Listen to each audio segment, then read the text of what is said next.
घेतलेली आहे। 38 वर्षीय रविचंद्रन अश्विनने भारत आणि ऑस्ट्रेलिया यांच्यातील तिसरी कसोटी अनिर्णित झाल्यानंतर आंतरराष्ट्रीय क्रिकेटमधून निवृत्तीची घोषणा केलेली आहे। रविचंद्रन अश्विन भारताचा प्रमुख ऑफ स्पिनर आणि त्याने आंतरराष्ट्रीय क्रिकेटमधून निवृत्तीची घोषणा केलेली आहे। या संदर्भात अधिकची अपडेट घेऊयात आमचे प्रतिनिधी समीर सावंत यांच्याकडून। समीर, आपण बघतोय खरं तर देशाच्या कसोटीमध्ये सर्वात जास्त बळी घेणारा हा गोलंदाज होता आणि तो आता या ठिकाणी निवृत्तीची घोषणा करतोय। सविस्तर माहिती या संदर्भात। नक्कीच आपण पाहिलं तर भारत आणि ऑस्ट्रेलिया कसोटीच्या दिवशी 5व्या दिवशी एक वेगळेच दृश्य पाहायला मिळालं होतं। जेव्हा मध्यंतर झालं होतं, हाफ टाइम आपण ज्याला म्हणतो, त्याला अश्विन याने विराट कोहलीला एक भावनिक मिठी मारली होती आणि हा जो क्षण होता तो प्रत्येक कॅमेरामध्ये कैद झाला होता। जे क्रिकेटचं लाईव्ह टेलिकास्ट होतं त्याच्यामध्ये हे कैद झालं होतं आणि त्याच वेळेला अश्विन निश्चितपणे काहीतरी मोठी घोषणा करेल असे अंदाज होते आणि अखेर ते अंदाज खरे ठरलेले आहेत। अश्विनने आपली रिटायरमेंट घोषित केलेली आहे टेस्टमधून।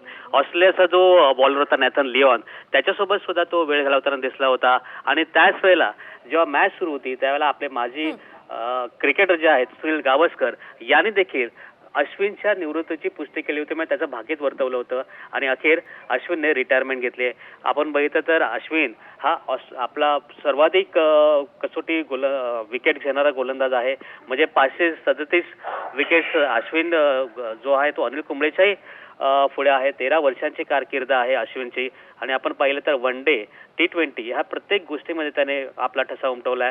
म्हणजे टेस्टमध्ये 537 विकेट्स त्याच्या नावावर आहे, तर वन डे मध्ये 156 आणि T20 मध्ये 72 विकेट्स अश्विनच्या नावावर आहे। असा एक 15 वर्षाची कारकीर्द ज्याने भारतासाठी बहुमूल्य योगदान दिलं असं अश्विन आज मात्र त्याने रिटायरमेंटची घोषणा केली आहे।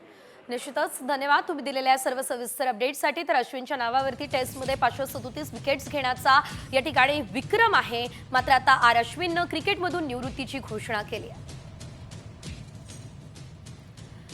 सध्या जर आपण बघितलं तर आर अश्विन यानं अचानक खरं तर हा निर्णय घेतलाय असं म्हटलं तरी देखील वावगं ठरणार नाही, कारण अश्विन हा केवळ आता 38 वर्षीय आहे आणि त्यानं अचानक खरं तर हा निर्णय घेतल्यानं 13 वर्षांच्या त्याच्या दिग्गज कारकिर्दीवर सुद्धा पडदा पडलाय।